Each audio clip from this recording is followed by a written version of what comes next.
जब इन कंपनियों को ये कहा जाता है कि इंजन भारत में बनाओ, तो वो कहते हैं वो नहीं बनाएंगे, क्योंकि वो बनाएंगे तो रोजगार भारत के लोगों को मिलेगा, उनको रोजगार अपने देश के लोगों को देना है। तो जैसे मोटरसाइकिल वगैरह का इंजन सीधे इंपोर्ट करके आता है, इसी तरह से बड़ी बड़ी कारों के इंजन विदेशों से सीधे इंपोर्ट होके आते हैं, ट्रकों के इंजन सीधे इंपोर्ट होके आते हैं, बसों के इंजन इंपोर्ट होके आते हैं।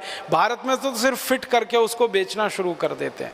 तो टेक्नोलॉजी में कुछ 10% हिस्सा है जहाँ पर वो कोलैबोरेशन में काम करते हैं, लेकिन वहाँ भी वो टेक्नोलॉजी ट्रांसफ़र नहीं करते हैं, अपने देश से बनी बनाई मशीनें लाकर भारत में फिट करके बेचते। और एक हिस्सा है भारत का जो सबसे महत्व का हिस्सा है, जिसको हाईटेक कहा जाता है, उच्च तकनीकी कहा जाता है, उसमें कभी कोई विदेशी कंपनी इस देश में नहीं आती। मैं आपको नाम लेके बताऊं, सैटेलाइट बनाना हाई टेक्नोलॉजी का काम है, बहुत कठिन टेक्नोलॉजी होती है, बहुत क्लिष्ट टेक्नोलॉजी होती है, बहुत कॉम्प्लिकेटेड होती है। सैटेलाइट बनाना आसान काम नहीं है, लेकिन सैटेलाइट बनाने के लिए आज तक इस देश में कोई विदेशी कंपनी नहीं आई। आपको सुनकर हैरानी होगी, भारत देश ने अपना सबसे पहला सैटेलाइट 1975 के साल में छोड़ा था, जिसका नाम था आर्यभट्ट।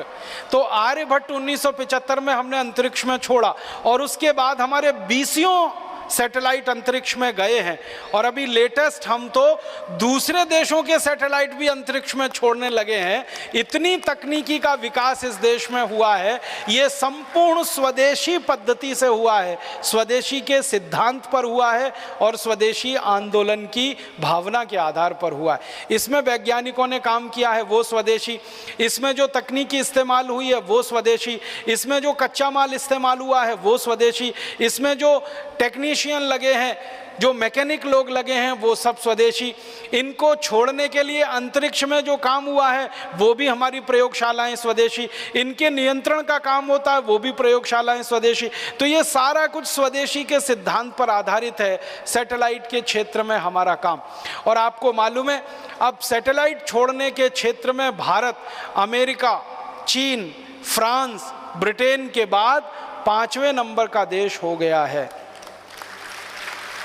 एक ज़माने में ये देश हमको चिढ़ाया करते थे कि भारत का सैटेलाइट अपने देश में से छोड़ने की अनुमति नहीं देते थे। बहुत बार ऐसा होता था कि हम सैटेलाइट बनाते थे, दूसरे देशों से छोड़ने के लिए जाते थे, लेकिन वो नहीं मानते थे। अब तो हमने अपने देश में ऐसे स्टेशन विकसित किए हैं।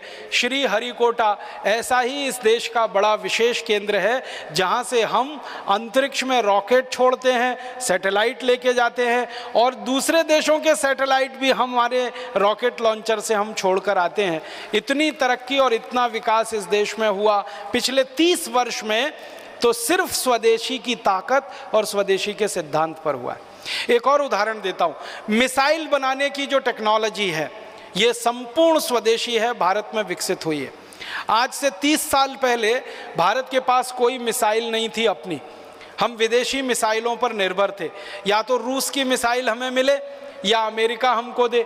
लेकिन 30 साल से इस देश के वैज्ञानिकों ने, विशेष रूप से DRDO के वैज्ञानिकों ने रात दिन मेहनत और परिश्रम करके मिसाइल बनाने की स्वदेशी तकनीकी विकसित की। हमने 100 किलोमीटर की मार करने वाली मिसाइल बनाई, फिर 200 की, फिर 500 की, फिर 1000 की, फिर 1500 की, अभी 2000 की, अभी 2500 की, और अब 5000 किलोमीटर की मार करने वाली मिसाइल इस देश में विकसित हो गई। और जिन वैज्ञानिकों ने ये पराक्रम किया है, जिन वैज्ञानिकों ने ये परिश्रम किया है, वो सारे वैज्ञानिक बधाई के पात्र हैं। उनका हम सबको बहुत सम्मान करना चाहिए कि विदेशों से बिना एक पैसे की तकनीकी लिए हुए संपूर्ण स्वदेशी और भारतीय तकनीकी पद्धति से उन्होंने मिसाइलें बनाकर दुनिया के सामने एक आदर्श प्रस्तुत किया। जिन वैज्ञानिकों ने ये सारा पराक्रम किया, सारा परिश्रम किया, महत्व की बात उनके बारे में जो ये है कि वो सब यहीं पैदा हुए, यहीं बढ़े, यहीं पढ़े और यहीं रिसर्च किया, और इतना ऊंचा उन्होंने स्थान दुनिया के सामने भारत का स्थित करवा दिया। आप जानते हैं डॉक्टर APJ अब्दुल कलाम हमारे देश के मिसाइल का जो प्रोजेक्ट चला उसके पितामह माने जाते हैं। हिंदुस्तान के मिसाइल की तकनीक का इतना ज़्यादा स्वदेशी विकास हुआ डॉक्टर अब्दुल कलाम जैसे वैज्ञानिकों की रात दिन मेहनत और परिश्रम का है।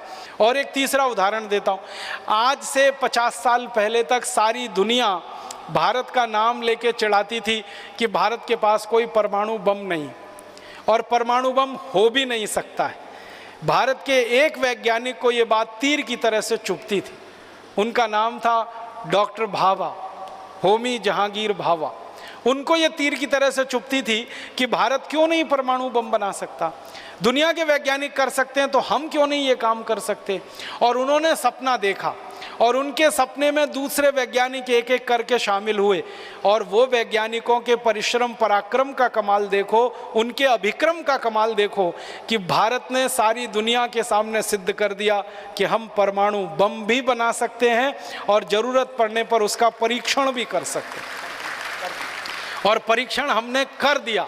आप जानते हैं सबसे पहला परीक्षण 1974 में किया श्रीमती गांधी के समय में, और उसके बाद 3 परीक्षण उसके बाद हमने किए और हमने ये परमाणु परीक्षण करके सिद्ध कर दिया कि अमेरिका या फिर फ्रांस या तो फिर ब्रिटेन या तो फिर रूस या तो फिर चीन जैसे देशों के पास जो परमाणु हथियार हो सकते हैं, वो भारत के देश के पास भी परमाणु हथियार हो सकते हैं। और परमाणु हथियार हैं हमारे पास, ये वैज्ञानिकों ने बनाकर दुनिया के सामने सिद्ध किया। इतना ही नहीं, उन परमाणु हथियारों को हम मिसाइलों पर लगाकर अंतरिक्ष में लेके जा सकते हैं और ज़रूरत पड़ने पर उनका अंतरिक्ष में उपयोग कर सकते हैं। ये सिद्धि भी हमारे वैज्ञानिकों ने अभी हासिल कर ली है और ये भी संपूर्ण स्वदेशी की ताकत पर हुआ है, संपूर्ण स्वदेशी के आग्रह पर हुआ है। और अब तो आपको एक खुशी की बात बताता हूँ, अभी तक भारत के बारे में थोड़े दिनों से ये बात चल रही थी कि भारत के पास परमाणु बम है, बहुत अच्छा है, भारत अपने परमाणु बम का उपयोग अंतरिक्ष में कर सकता है, इसकी क्षमता का अंदाज़ा भी दुनिया के देशों को लगा। लेकिन कुछ 10 साल से भारत के बारे में दुनिया के देश ये कहा करते थे कि पानी के अंदर परमाणु बम का इस्तेमाल कर सके, भारत की अभी ये क्षमता नहीं विकसित हुई है। लेकिन अभी इसी साल भारत के वैज्ञानिकों ने एक परमाणु पनडुब्बी बना के सारी दुनिया को दिखा दिया कि पानी के अंदर अरिहंत नाम की पनडुब्बी जो इस देश ने बनाई है संपूर्ण स्वदेशी है, 100% स्वदेशी है और वो पानी के अंदर जाकर परमाणु हथियार का हमला कर सकती है, किसी भी दुश्मन को नेस्तनाबूद कर सकती है।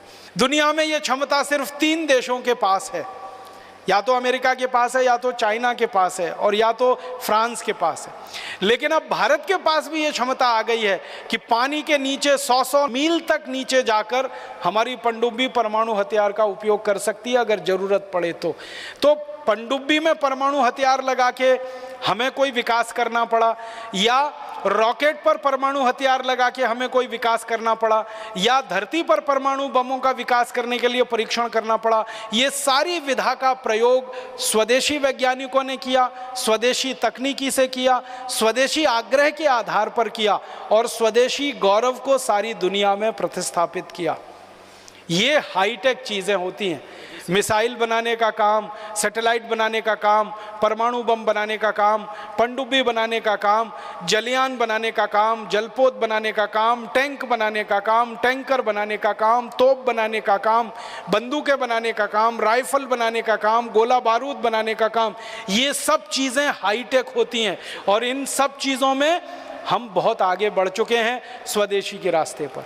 और एक चीज़ याद आती है मुझे कि हमने तो स्वदेशी के रास्ते पर चलकर सुपर कंप्यूटर भी बना लिया और सारी दुनिया को दिखा दिया। सीरीज में सुपर कंप्यूटर दुनिया के देशों ने पहली बार देखा बनते हुए, वो भारत में बना और वो सुपर कंप्यूटर बना, फिर उस टीम ने दूसरा बनाया, फिर तीसरा बनाया और अब हिंदुस्तान ने अभी तक 56 से ज़्यादा सुपर कंप्यूटर बनाकर दूसरे देशों को बेच दिए और कनाडा जैसे देशों ने हमारे सुपर कंप्यूटर खरीदे। अब तो अमेरिका हमारे सुपर कंप्यूटर खरीदने को चाहता है। कारण पता है क्या है?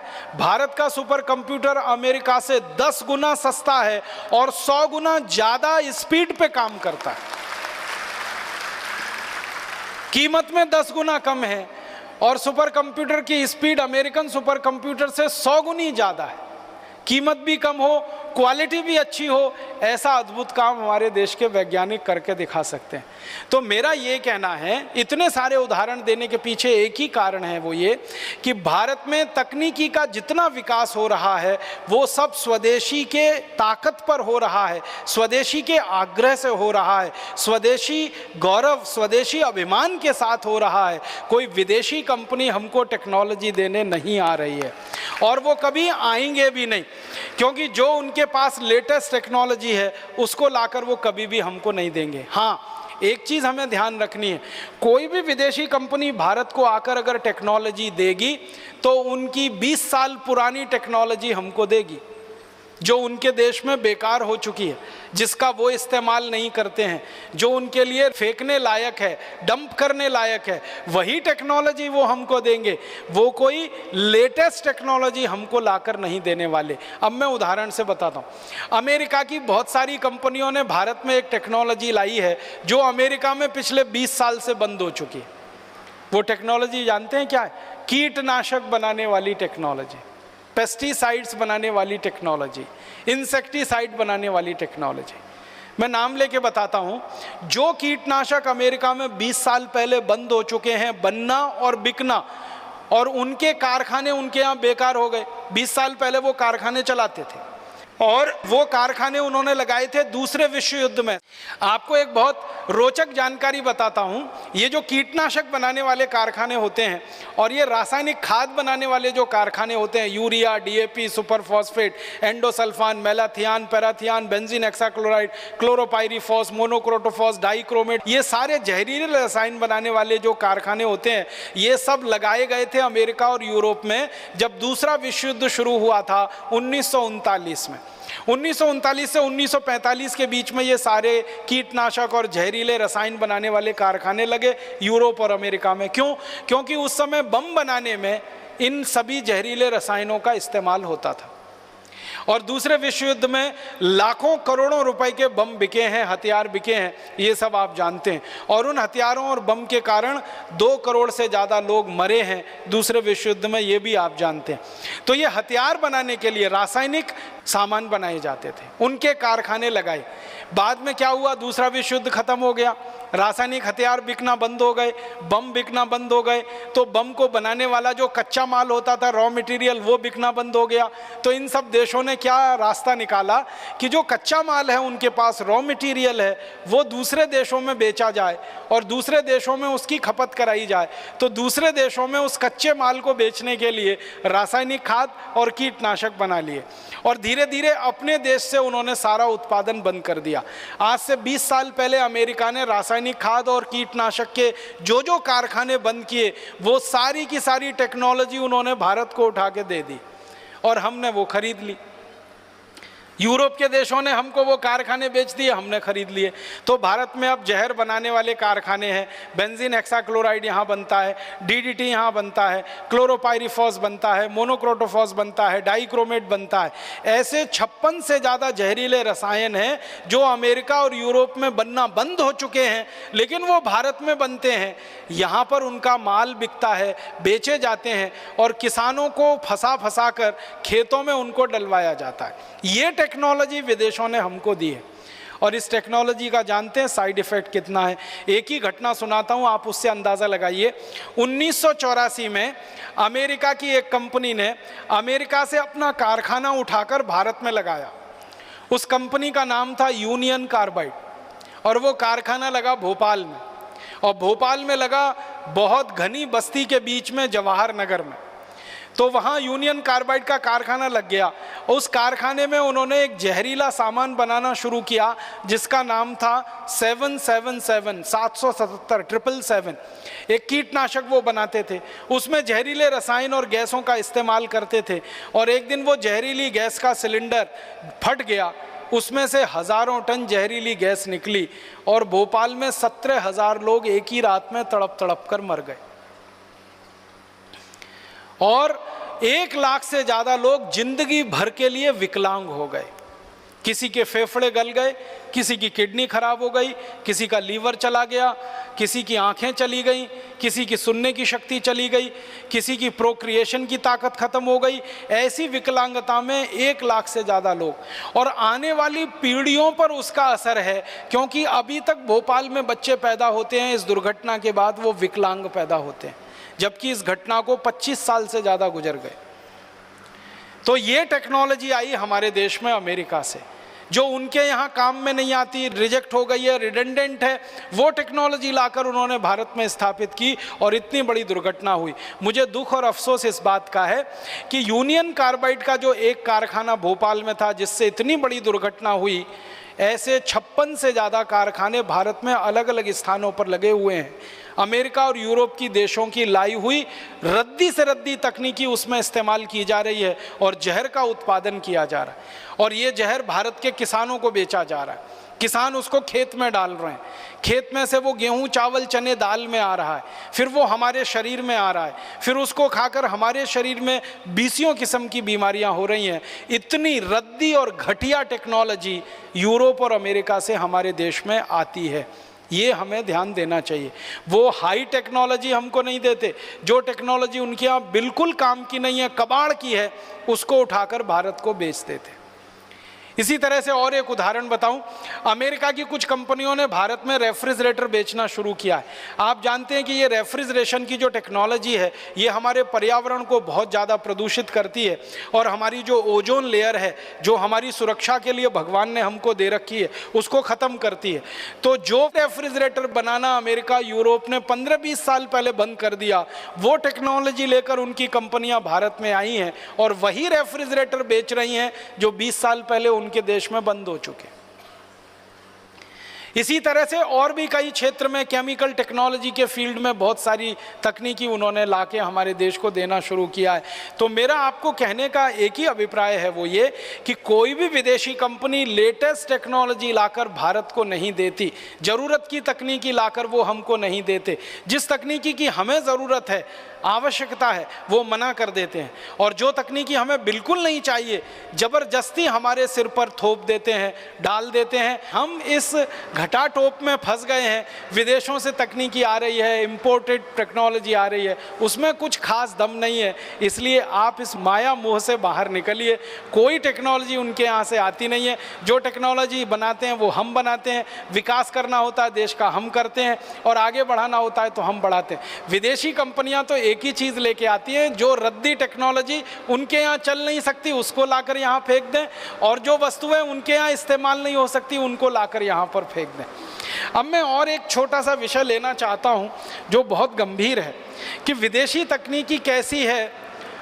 मैं आपको दवाओं के क्षेत्र में कुछ बताना चाहता हूँ। चिकित्सा के क्षेत्र में, दवाओं के क्षेत्र में अक्सर हमको ये सुनने को मिलता है कि बड़ी बड़ी विदेशी कंपनियां आ रही हैं, बहुत सारी दवाएं बनाकर ला रही हैं, उन दवाओं को भारत में बेचा जा रहा है। हमको ऐसा लगता है कि ये दवाएं बहुत हाई टेक हैं, हाई क्वालिटी हैं। मैं आपको बताना चाहता हूँ वो ये कि दुनिया के देशों में जो जो दवाएँ 20, 25, 30 साल से बंद हो चुकी हैं, जिनको जहर घोषित किया गया है, जिनको A class poison, B class poison declare कर दिया गया, जो बहुत ही खतरनाक जहर हैं, ऐसी दवाएं लाकर विदेशी कंपनियां भारत में बेचती हैं और हजारों करोड़ रुपए लूटती हैं। उसका मुझे बहुत दर्द है। मैं 1947 के रिजर्व बैंक ऑफ इंडिया के कुछ रिपोर्ट्स पढ़ रहा था तो पता चला विदेशी कंपनियां मात्र 10 करोड़ की दवाएं बेचती थी इस देश में 1947 में। अब 2009 आ गया तो विदेशी कंपनियों की दवाएं जो उनके वाइट मनी में हैं, उनकी बैलेंस शीट में है, और उन्होंने जो अपने आंकड़े दिए हैं वो 70,000 करोड़ के हैं। माने 70,000 करोड़ की दवाएं आज वो भारत में बेच रहे हैं, और इनमें से अधिकांश दवाएं ऐसी हैं जिनकी हमें ज़रूरत ही नहीं है।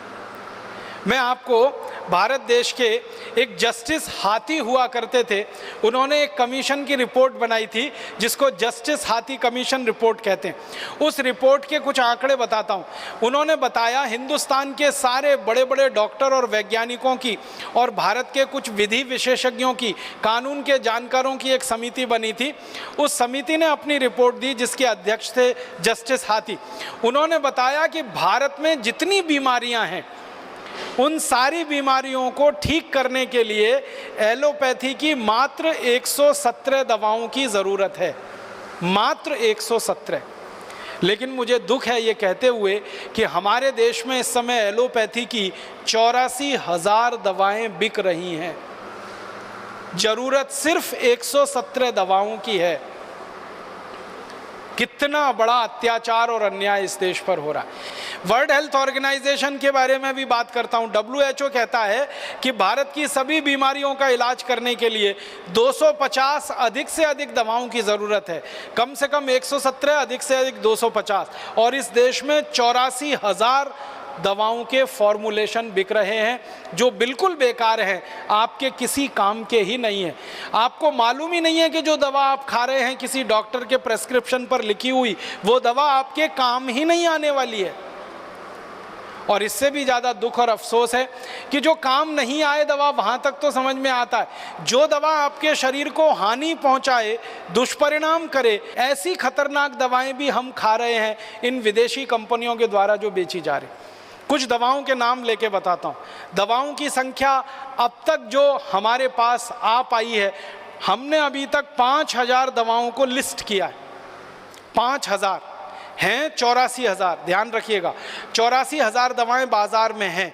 इनमें से सिर्फ 117 काम की हैं, बाकी सब बेकार हैं। जो बेकार की दवाएं हैं उनमें से 5,000 को अभी तक लिस्ट कर पाए हैं, सूची बना पाए हैं। उनमें से कुछ प्रमुख दवाओं के नाम मैं लेना चाहता हूं, जिन्हें अक्सर हम खरीद कर खाते रहते हैं, और वो दुनिया के कितने देशों में बंद हैं और वो हमारे शरीर को कितना नुकसान पहुंचाती। एक दवा है जो बहुत ज़्यादा इस देश में इस्तेमाल होती है, ऑक्सीफन बूटाजोन। एक दवा है फिनाइल बूटाजोन। एक दवा है उसका नाम है एक्टिमाल। एक दवा उसका नाम है एल्जीरियल। एक दवा है उसका नाम है बूटा कार्डिडान। एक दवा है बूटा प्रॉक्सीवॉन। ये 7 दवाएं हैं जो ब्रिटेन में, पश्चिमी जर्मनी में, फ्रांस में, इटली में, फिनलैंड में, अमेरिका में, ऑस्ट्रेलिया में, न्यूजीलैंड में, मलेशिया में, इजराइल में, जॉर्डन में, और हमारे पड़ोसी बांग्लादेश में भी बंद है। बांग्लादेश में बंद हैं ये 7 दवाएं जिनके नाम मैंने, और 20 साल से बंद हैं, आज से नहीं 20 साल से बंद है। बांग्लादेश भी जिन दवाओं को बिकने नहीं देता अपने यहाँ, इजराइल जैसा देश बिकने नहीं देता, जॉर्डन जैसा देश बिकने नहीं देता, फिनलैंड में, ऑस्ट्रेलिया, न्यूजीलैंड में, मलेशिया में वो दवाएं नहीं बिकती, America, Japan, Italy, Sweden, Germany में कहीं नहीं बिकती, वो भारत में धड़ल्ले से बिक रही हैं ये 7 दवाएं। और इनके दुष्परिणाम क्या हैं? वैज्ञानिकों का कहना है कि इस दवा की थोड़ी सी खुराक, 3 या 4 खुराक ही काफ़ी है कि आपकी अंतड़ियों में घाव हो जाए। इन दवाओं को लेने से रक्त का कैंसर होने की पूरी संभावना होती है। और अब तक हिंदुस्तान में 15,000 से ज़्यादा लोगों की मौत हो चुकी है इन दवाओं को खा के। लेकिन ये दवाएं धड़ल्ले से बिक रही हैं, विदेशी कंपनियों के नीचे बेची जा रही। इसी तरह से मैं और बताता हूँ, एक दवा है इस देश में, उसका नाम है ऑक्सीपोज। एक दवा है उसका नाम है सुग्रिल। एक है ऑक्सीजोन, एक है पैराबूटाजोन, एक है क्यूलोकिनोल, एक है एम्बिक्विनोल, एक है एलिकिन, एम्बिजाइन फोर्ट, एमिक्योर, एमिक्विल और एमिजील प्लस। ये सारी दवाएं, ये करीब 7-8 दवाएं हैं। जापान में बंद है, नॉर्वे में बंद है, स्वीडन में, जर्मनी में, डेनमार्क में, नेपाल जैसे देश में ये दवा बंद है, फिलीपींस में बंद है, स्पेन में, फ्रांस में, श्रीलंका में, और भारत में धड़ल्ले से बिक रही है। इन दवाओं का दुष्परिणाम क्या है? पैर में लकवा मार सकता है, शरीर में लकवा मार सकता है, आप अंधे हो सकते हैं, अंधे होने का खतरा बना रहता है, और 10,000 से ज़्यादा लोग इन दवाओं को खाकर लंगड़े और अंधे हो चुके हैं, फिर भी धड़ल्ले से ये बिक रहे। इसी तरह से एक दवा है एनल्जिन, आप खूब अच्छे से नाम सुनते हैं, एनल्जिन, फिर बैरालगन, फिर बूटाजोन, फिर वुस्कापान, फिर बूटालजिन, फिर फारजेसिक, फिर मालार्जिन, ऑक्सीपोज, सिनालजेसिक। ये दुनिया के 20 देशों में बंद हैं, भारत में धड़ल्ले से बिक रहे। इन दवाओं का क्या है कि जो श्वेत रक्त कणिकाएं हैं, इनके बनने की गति को ये दवाएं इतना धीमा कर देती हैं कि मरने की तैयारी हो जाती है आदमी की। मांसपेशियों की संरचना में भयंकर विकार उत्पन्न कर देती हैं, और इसका व्यक्ति सेवन करके अंत में मर ही जाता है, मृत्यु को प्राप्त हो जाता है। लगभग 5,000 दवाएं हैं जो भारत में अनेक विदेशी कंपनियां धड़ल्ले से बेच रही हैं, और इसका व्यापार करके हजारों करोड़ लूट रहे हैं। एक दो नहीं, 70,000 करोड़ रुपए वो लूट रहे। और महत्व की बात यह है कि हाथी कमीशन ने जो 117 दवाओं को जरूरी दवाएं बताया था, आवश्यक दवाएं बताया था, उनमें से कोई भी विदेशी कंपनी उत्पादन नहीं करती उनको। आपको सुन के हैरानी होगी कि जो 117 जरूरी दवाएं हैं, आवश्यक हैं, उनका उत्पादन सब स्वदेशी कंपनियां करती हैं, भारतीय कंपनियां करती हैं, हमारी कंपनियां उनका उत्पादन करती हैं। विदेशी कंपनियों को उत्पादन करने में कोई इंटरेस्ट नहीं है। कारण क्या है? उन 117 दवाओं के कीमतें ज़्यादा नहीं रख सकते, सरकार उस पर कई बार कंट्रोल कर लेती है, जनहित में सरकार उनको जो है ना ऑर्डर डाल देती है। तो विदेशी कंपनियों को थोड़े मुनाफे में संतोष नहीं है, ज़्यादा मुनाफा उनको उन्हीं दवाओं में मिलता है जो सरकार के कंट्रोल के बाहर हैं। तो जितनी भी बेकार की दवाएं हैं वो कंट्रोल के बाहर हैं, इसलिए उनको बना के ये धड़ल्ले से बेचते हैं और बहुत मुनाफा कमाते हैं। मैं माताओं बहनों के लिए एक विशेष बात कहना चाहता हूँ। कई विदेशी कंपनियां हमारे देश की माताओं बहनों के लिए गर्भ निरोधक उपाय बेचती हैं, कॉन्ट्रासेप्टिव्स, पिल्स के रूप में बेचे जाते हैं, गोलियों के रूप में बेचे जाते हैं, और उनके कुछ अलग अलग नाम है। नॉरप्लेंट है, डिपो-प्रोवेरा है, फिर आई पिल है, फिर ई पिल है। ऐसी करके माताओं के बहनों के लिए कॉन्ट्रासेप्टिव्स बेचे जाते हैं। और मैंने जब इनके बारे में जानने की कोशिश की और इसके बारे में दुनिया भर से आंकड़े निकाले तो मुझे इतना दुख हुआ, तकलीफ हुआ कि जिन देशों की ये कंपनियां हैं उन देशों की माताओं बहनों को वो कभी नहीं बेचते, भारत में लाकर वो बेच रहे हैं। जैसे हमारे देश में माताओं बहनों के लिए डिपो-प्रोवेरा नाम का एक तकनीक है जो इन्होंने बनाई है कॉन्ट्रासेप्शन के लिए, गर्भ निरोधन के लिए। वो अमेरिका की कंपनी है, कंपनी का नाम है अपजॉन। ये कंपनी को अमेरिका की सरकार ने बंद किया हुआ है, बैन किया हुआ है कि वो डिपो-प्रोवेरा को अमेरिका में नहीं बेच सकते, तो उन्होंने नहीं बेचा। और डिपो-प्रोवेरा का उत्पादन करके वो भारत में ले आए, भारत सरकार से उन्होंने एग्रीमेंट कर लिया, अब यहाँ धड़ल्ले से बेच रहे हैं। ये इंजेक्शन के रूप में भारत की माताओं को दिया जा रहा है और भारत के बड़े बड़े हॉस्पिटल्स के डॉक्टर ये इंजेक्शन्स माताओं बहनों को लगा रहे हैं। परिणाम क्या हो रहा है? ये माताओं बहनों को ज़्यादातर माहवारी का जो चक्र है, मासिक चक्र है, वो पूरा बिगाड़ देता है ये डिपो-प्रोवेरा, और अंत में उनके गर्भाशय में कैंसर कर देता है और उन माताओं बहनों की मौत हो जाती है। कई बार माताओं बहनों को पता ही नहीं चलता कि वो किसी डॉक्टर के पास गए थे, डॉक्टर ने उनको वो इंजेक्शन लगा दिया डिपो-प्रोवेरा का, बताया नहीं उनको, और उनको कैंसर हुआ और वो मर गए। बिना बताए हमारी माताओं बहनों के ऊपर परीक्षण इस दवा का किया गया और बिना बताए पूरे देश में इसको धड़ल्ले से बेचा जा रहा है। पता नहीं कितने लाख, कितनी करोड़ माताओं बहनों को ये लगवा दिया गया और उनकी ये हालत हो रही है।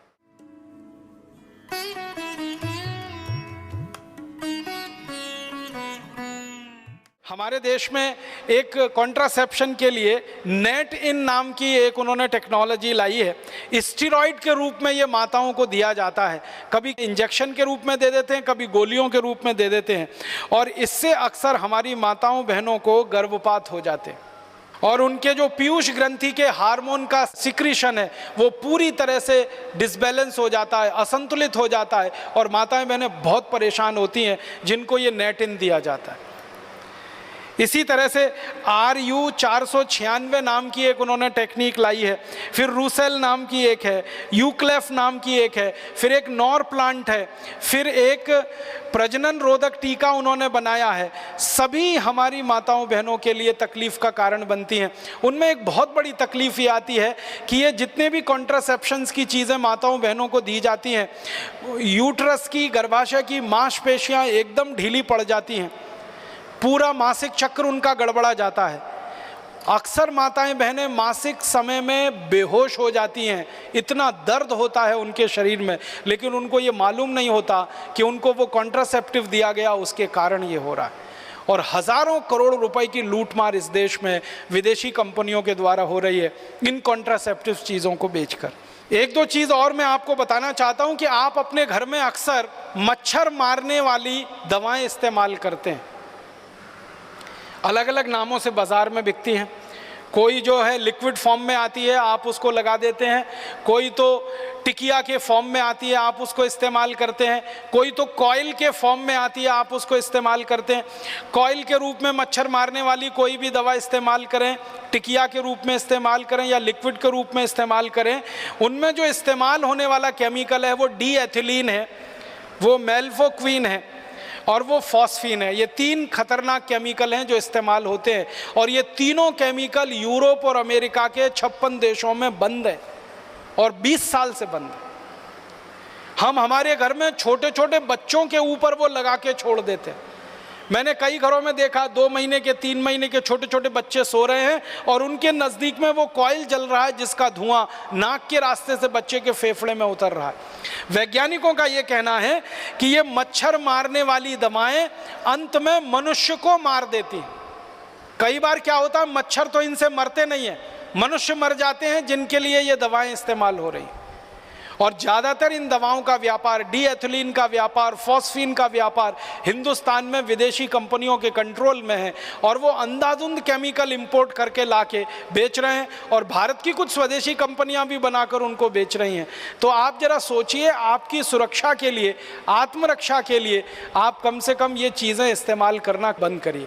फिर आप बोलेंगे मच्छर तो हैं, उनका तो क्या उपाय है? सबसे अच्छा उपाय है मच्छरदानी लगा के सोइए।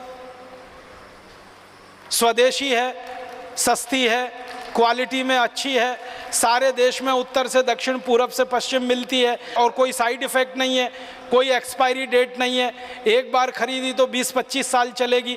और तरह तरह की मच्छरदानियाँ आने लगी हैं।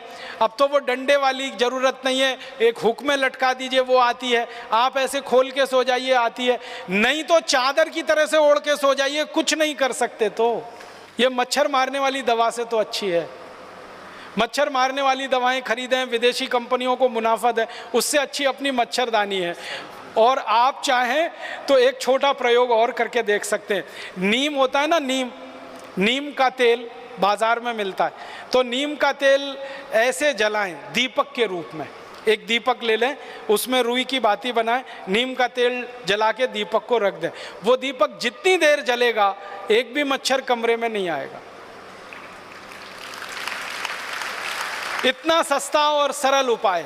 नीम का तेल बाजार में 30-40 रुपए लीटर मिलता है। 1 लीटर तेल खरीदेंगे, बड़े आराम से 3-4 महीने चलता है।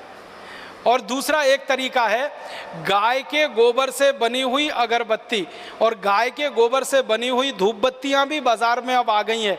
कई गौशालाएं उनको बनाती हैं, उनको जलाकर आप सो जाइए, वो भी मच्छर को भगाती हैं और क्वालिटी में मच्छर अगरबत्ती से अच्छी।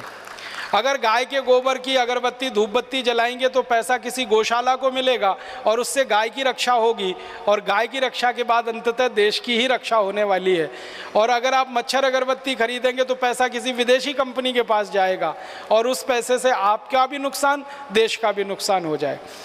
मुझे अब आपको इन कंपनियों के बारे में एक और आखिरी बात कहनी है, वो ये कि समय समय पर इन कंपनियों को अपनी दवा बेचनी है, और दवा बेचनी है तो उसके लिए माहौल बनाते हैं, वातावरण तैयार करते हैं।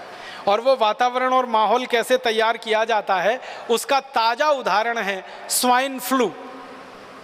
स्वाइन फ्लू आ गया, स्वाइन फ्लू आ गया, स्वाइन फ्लू आ गया, सारे देश में हल्ला हो रहा है। अखबारों में फ्रंट पेज पर खबर छप रही है, टीवी चैनलों पर दूसरी न्यूज़ ही नहीं है सिवाय इसके कि स्वाइन फ्लू, स्वाइन फ्लू। हर दिन कैंसर से 1500 लोग मरते हैं औसतन, और 1200 लोग करीब करीब दमा, अस्थमा, ट्यूबरकुलोसिस से मरते हैं। हृदय घात की बीमारियों से 800 से 1000 लोग हर दिन मरते हैं।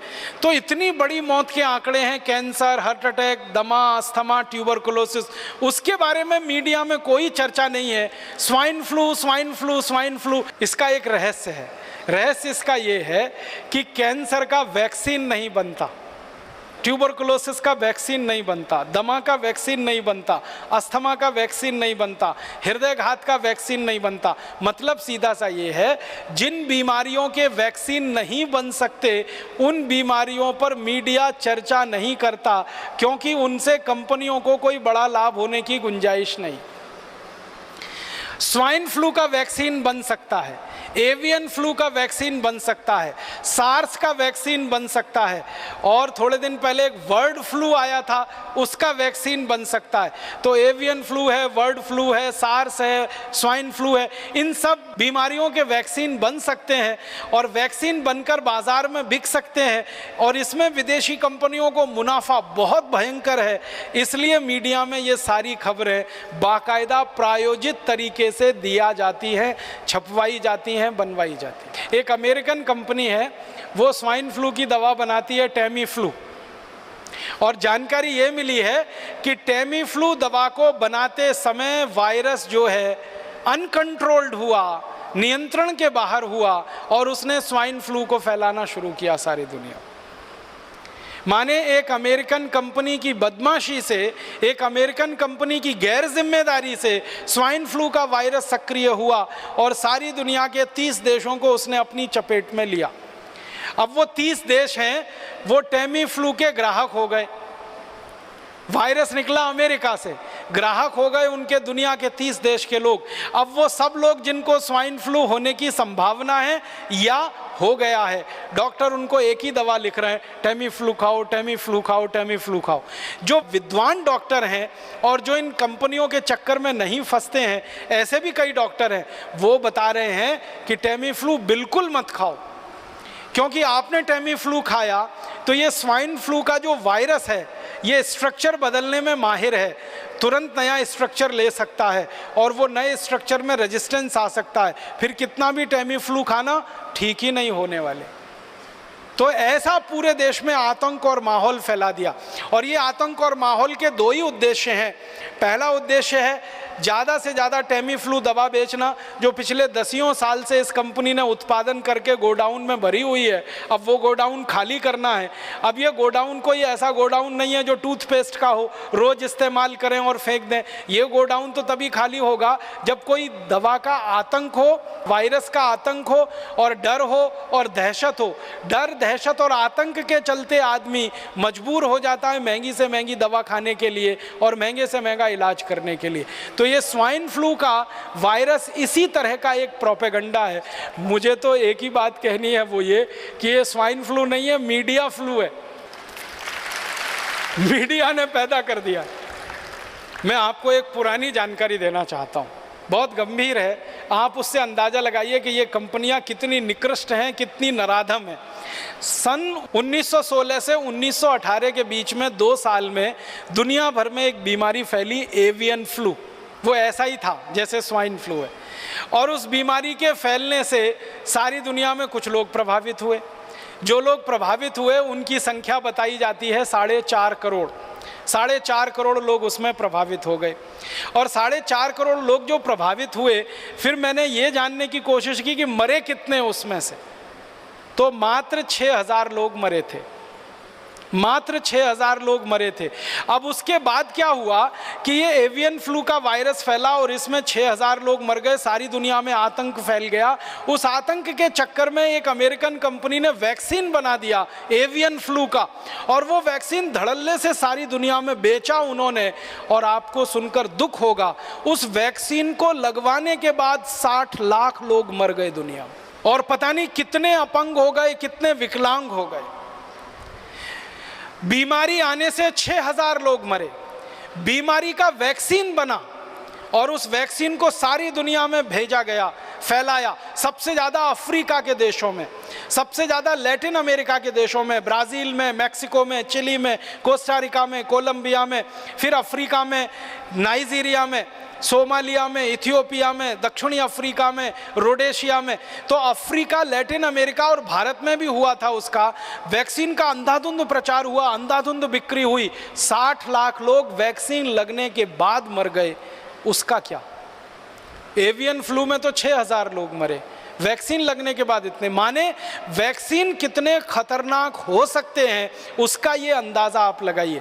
अब एवियन फ्लू का वैक्सीन आया और इतने लाख लोग मर गए। अब स्वाइन फ्लू का वैक्सीन आने वाला है और वो वैक्सीन हिंदुस्तानी और दुनिया भर के लोगों को धड़ाधड़ लगाया जाएगा। क्यों? क्योंकि स्वाइन फ्लू का वायरस जो फैला है, वायरस से ज़्यादा डर फैला है, आतंक फैला है, दहशत फैली है। तो हर आदमी तैयार बैठा है वो वैक्सीन लगवाने के लिए। और एक व्यक्ति को वैक्सीन लगाने का खर्चा वो बोलते हैं 3,000 रुपये आएगा। अब हिंदुस्तान में ही अगर आप सोच लो कि अगर 10 करोड़ लोग भी प्रभावित होकर वैक्सीन लगवा लें और 3,000 रुपये का एक वैक्सीन आए तो 30,000 करोड़ की बिक्री तो उनकी हिंदुस्तान में हो गई। अफ्रीका में, लैटिन अमेरिका के देशों में अगर हो जाए, हजारों करोड़ का माल बेचेगी एक कंपनी, और इस कंपनी के पास पेटेंट है 20 साल तक, तो कोई दूसरी कंपनी उस वैक्सीन को बना के नहीं बेच सकती 20 साल तक। और इसी कंपनी के पास दवा का भी पेटेंट है 20 साल का, तो टेमीफ्लू दवा को कोई दूसरी कंपनी नहीं बनाकर बेच सकती 20 साल तक। तो 20 साल तक एक ही अमेरिकन कंपनी की मोनोपोली रहेगी और उस मोनोपोली पर हजारों करोड़ रुपए वो लूटेंगे लोगों के दिलो दिमाग में। इसलिए स्वाइन फ्लू का दहशत, आतंक और डर बिठाया जा रहा है। मैं एक आखिरी बात कह के ख़त्म करूंगा कि हम इस बात को याद रखें, इतिहास में हमसे एक गलती हो गई थी। जहांगीर नाम का एक राजा था, उसने एक विदेशी कंपनी को इस देश में लाइसेंस दे दिया था व्यापार करने का। परिणाम ये हुआ कि जिस कंपनी को जहांगीर ने बुलाया था उसी कंपनी ने जहांगीर को गद्दी से उतरवा दिया और वो कंपनी इस देश की मालिक हो गई थी और 250 साल ये देश उसका गुलाम हो गया। उस एक ईस्ट इंडिया कंपनी की गुलामी से आज़ादी पाने के लिए 6,32,781 शहीदों को कुर्बानी देनी पड़ी।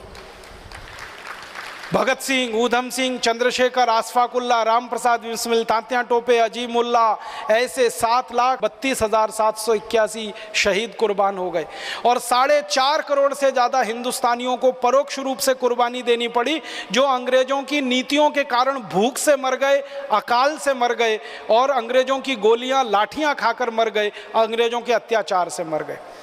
बहुत कीमती है ये आज़ादी। एक विदेशी कंपनी के चक्कर में हमने इसको गंवा दिया था। अब दोबारा हम इस आज़ादी को गंवा नहीं सकते, क्योंकि जिस ईस्ट इंडिया कंपनी ने हमको लूटा, सारी दुनिया का कंगाल और भिखारी देश हमको बना दिया। अंग्रेज़ों की ईस्ट इंडिया कंपनी आई नहीं होती तो ये अंग्रेज़ कहते हैं कि सारी दुनिया का समृद्धशाली देश भारत था, सारी दुनिया का सर्वोच्च शिखर पर बैठा हुआ देश भारत था। एक अंग्रेज, मैकॉले का एक वाक्य पढ़कर सुनाना चाहता हूँ। वो कहता है कि अंग्रेज़ों के आने के पहले, ईस्ट इंडिया कंपनी के आने के पहले के भारत के बारे में वो कह रहा है, I have travelled across the length and breadth of this country India and I have not seen one person who is a beggar, who is a thief.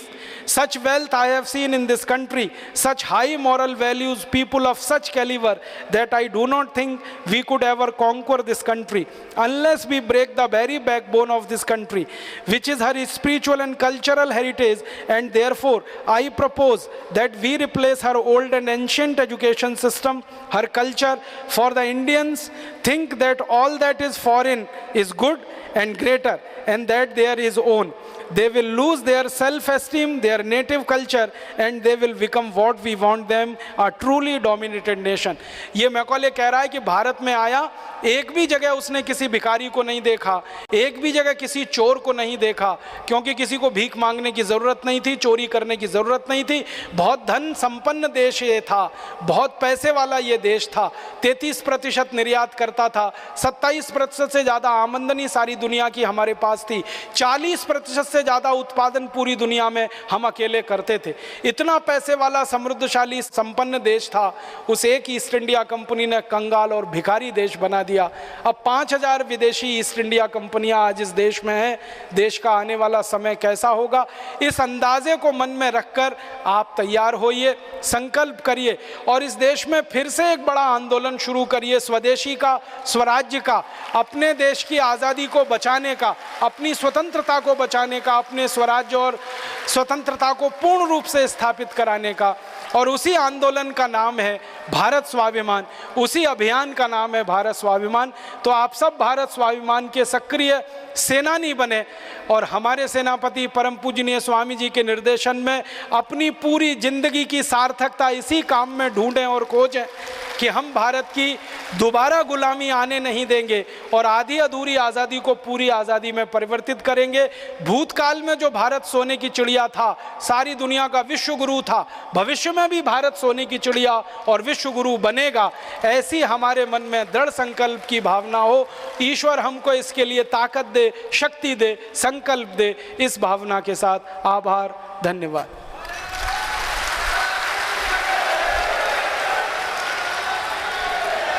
तो ये वो चिंतन था जो हमें इस देश के आम जन को और अंतिम जन को देना है और ये समझाना है कि जब भारत गुलाम था तब जो लूटा सो तो लूटा।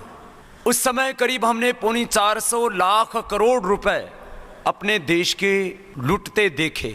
अपने देश की वो इतनी बड़ी पूंजी लूट करके लेके गए कि आज वो दुनिया की सबसे बड़ी ताकत बन के बैठे हैं, हमें आंख दिखाते हैं। लेकिन उसके बाद कोई कम अत्याचार नहीं हुआ हम पर। आज़ादी के लगभग इन 63 वर्षों में 62 वर्षों का जो आंकड़ा हमारे सामने है वो यह है कि भ्रष्टाचार करके देश का करीब 100 लाख करोड़ रुपए से ज़्यादा अपने ही वतन के लोगों ने लूटा। और व्यापार करके एक भ्रष्टाचार उससे करीब 100 लाख करोड़ रुपए से ज़्यादा देश का लूटा। दूसरा व्यापार करके देश को लूटा। अभी आज एक वर्ष में विदेशी कंपनियां अपने देश से करीब 2,32,000 करोड़ रुपए लूट के लेके जा रही हैं। यदि हम 2,32,000 करोड़ रुपए का औसत निकालें और जो हम अपनी गलत नीतियों के कारण से देश का वैभव लूटने दे रहे हैं वो अलग बात है। इतना बड़ा धन है, इतना बड़ा वैभव है, एक स्वदेशी तंत्र ना होने के कारण से, स्वदेशी सोच ना होने के कारण से, स्वदेशी अर्थव्यवस्था ना होने के कारण से हर वर्ष जो देश का पैसा लूटता है। और इन 60 सालों में आज़ाद भारत में हमने जो देश का वैभव लूटने दिया उसका यदि हिसाब लगाएं तो वो उतना वैभव बैठता है जितना शायद अंग्रेज भी नहीं लूट करके लेके गए। इतना ज़्यादा वैभव, धन, संपदा, संसाधन, ऐश्वर्य हमारा लूटा गया और आज भी लूटा जा रहा है।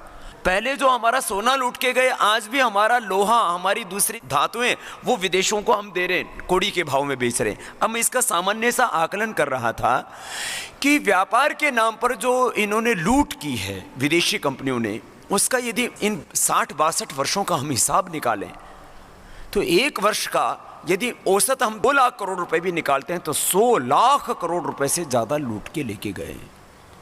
तो अब हमको ये संकल्प करना है, विदेशी नाम, विदेशी चाम, विदेशी भाषा, विदेशी कलर देख करके ना हम एकदम से प्रभावित हो जाते, ये भगवान आ गया, देवता आ गया है। अभी तो थोड़ा सा कंट्रोल हो गया, नहीं तो थोड़े दिनों पहले विदेशी लड़कियों से शादी भी करने लग गए थे। अभी थोड़ा सा कंट्रोल हुआ है। भारत की माँ बहन बेटियां जितनी वफादारी रिश्तों में निभाती हैं, दुनिया की कोई माँ बहन बेटी वैसा वफादारी नहीं निभाती है। ये तो पूरी दुनिया के सामने है बात है? हमें चमड़ी विदेशी पसंद आती है, बहू भी विदेशी, चिड़िया विदेशी, चमड़ी विदेशी, चिड़िया भी विदेशी रखते अपने घरों में, तोते विदेशी रखते अपने घरों में, गधे विदेशी ले आए हम, ऊंट विदेशी ले आए हम, और शुअर विदेशी ले आए हम, घोड़े विदेशी ले आए हम। हाँ, घोड़े, गधे, कुत्ते विदेशी रखते अपने घरों में हम, बिल्लियां विदेशी रखते। हाँ, एक कुत्ते बिल्ली अपने देश के पालो और अपने देश का कुत्ता ज्यादा वफादार होता है। कुत्ता ही पालना है तो अपने गांव का पालो, अपने देश का पालो। गाय अपने देश की पालो, गाय भी विदेशी ले आए हम, भैंस भी विदेशी ले आए। अपने देश की भाषा पर गौरव करो। मैं तो कहता हूं, फिर से आह्वान करता हूं कि बड़े लोगों को प्रयत्न करके अपनी बात को अपनी राष्ट्रीय भाषा और भारतीय भाषाओं में ही कहना चाहिए। बड़े लोग जैसा करेंगे, छोटे तो उसका अनुसरण करेंगे। अपना काम हमें राष्ट्रीय भाषा हिंदी और प्रांतीय भाषा भारतीय भाषाओं में, तमिल, तेलुगु, कन्नड़, गुजराती, मराठी, बंगला, उड़िया आदि अपनी भारतीय भाषाओं में अपना व्यवहार करना चाहिए, अपना व्यापार करना चाहिए। हम अपनी भाषा को सम्मान देंगे, अपनी वेशभूषा को सम्मान देंगे। भारतीय वेशभूषा पहनने में हमको शर्म नहीं अपितु गर्व की अनुभूति होनी चाहिए। पूरे देश में ऐसा विचार हम पैदा करेंगे, ये संकल्प है हमारा। बीमार पहली बात तो पड़ेंगे ही नहीं। कोई अपनी भूल से बीमार हो भी गए तो 99% बीमारियों का इलाज योग में, आयुर्वेद में, प्राकृतिक चिकित्सा में है। हम आग्रह करके, आग्रह पूर्वक इस बात को अपने जीवन में निष्ठा पूर्वक निभाएंगे कि पहली बात तो हम योगाभ्यास आदि करेंगे, बीमार पड़ेंगे ही नहीं। और यदि किसी भूलवश हम बीमार भी हो गए तो हम अपनी भारतीय चिकित्सा पद्धति से ही, भारतीय भेषज से ही अपना इलाज कराएंगे। ऐसा भी हमें आग्रह रखना है। भेषज भी भारतीय, भाषा भी भारतीय, भाव भी भारतीय, भूषा भी भारतीय, ये भोजन अपना भारतीय होगा, ये भजन भी भारतीय होगा, ये क्या बोलते हैं डिस्को और क्या धुड़ुम धुड़ुम करते रहते हैं ये सब। अभी तो क्या हो गया, WHO जो है वो एक तरह से दवा कंपनियों का एजेंट हो गया है। दवा कंपनियों का एजेंट का काम कर रहा है कमोबेश WHO। करीब 50 लाख करोड़ रुपए का व्यापार जो करते हैं। हम योग और आयुर्वेद पर आगे इतना अनुसंधान करें, देश के लोगों का थोड़ा सहयोग यदि हमें मिला तो पूरी दुनिया में एक ऐसी नई चिकित्सा पद्धति विकसित कर देंगे कि पूरी दुनिया के लोग उससे आरोग्य पाएंगे। योग से, आयुर्वेद से, नेचर से, प्रकृति से, निर्दोष पद्धति। दुनिया के 650 करोड़ लोगों को हम आरोग्य देंगे, आध्यात्मिक मार्गदर्शन देंगे और फिर से वापस पूरी दुनिया, भारत जिन मूल्यों और आदर्शों पर चलता रहा और विश्व का मार्गदर्शन नेतृत्व करता रहा, भारत को उसी स्वर्ण युग में पुनः ले जाना है। भारत का वैभव और अपनी आंखों के सामने माँ भारती का यह वैभव लौटे, हम अपनी आंखों से माँ भारती का खोया हुआ अतीत का गौरव देख पाएं, ऐसा हमको भारत बनाना है। स्वदेशी का पूर्ण आग्रह है। चिकित्सा में, शिक्षा में, शासन में, न्याय में, अर्थव्यवस्था में स्वदेशी का पूर्ण आग्रह हमको रखना है और ऐसा भारत बनेगा। आइए एक बार फिर से हृदय की संकल्प को दोहराते हैं और ये पूरा जो षड्यंत्र चल रहा है, इस षड्यंत्र के खिलाफ एक आवाज हम पूरे देश में उठाएंगे, देश को जगाएंगे और देश का, गांव का आम आदमी, अंतिम आदमी भी जागेगा, मध्यम वर्ग का व्यक्ति भी जागेगा और हर देशभक्त के भीतर से जब ये आवाज उठेगी कि अब मैं देश को लुटने नहीं दूंगा, देश का मैं गद्दार नहीं, देश का वफादार मैं सिपाही हूं, मुझे अपने इस भारत को बचाना है, बस स्वदेशी को अपनाना है, जागने का वक्त आ गया। चलिए झूमते हुए गाते हैं और ये संदेश जन जन तक हम लेकर के जाएंगे और बहुराष्ट्रीय कंपनियों का जो षड्यंत्र है, इस षड्यंत्र का पर्दाफाश करेंगे, देश के लोगों के बीच में यह आवाज हम गूंजने देंगे। जागने का वक्त आ गया, हाँ जागने का वक्त आ गया, जागने का वक्त आ गया, जागने का वक्त आ गया। देश की मिट्टी से हमने जन्म पाया है, ये जीवन यदि इस वतन के काम आता है, इससे बड़ा और सौभाग्य जीवन का कुछ नहीं हो सकता। आइए गाते हैं। खून है स्वदेश के लिए, आन है स्वदेश के लिए, आबरू का ये सवाल है, जान है स्वदेश के लिए, आबरू का ये सवाल है, जान है स्वदेश के लिए। गरजता तूफान आज इन दिलों में उठ गया, गरजता तूफान आज इन दिलों में उठ गया, जो झकोर कर जगा गया, जगा गया, हाँ जागने का वक्त आ गया, जागने का वक्त आ गया। मौत की चुनौतियों को सुन, जिंदगी कभी नहीं रुके, मौत की चुनौतियों को सुन, जिंदगी कभी नहीं रुके, काल की कराल शक्ति से जिंदगी कभी नहीं झुके, काल की कराल शक्ति से जिंदगी कभी नहीं झुके।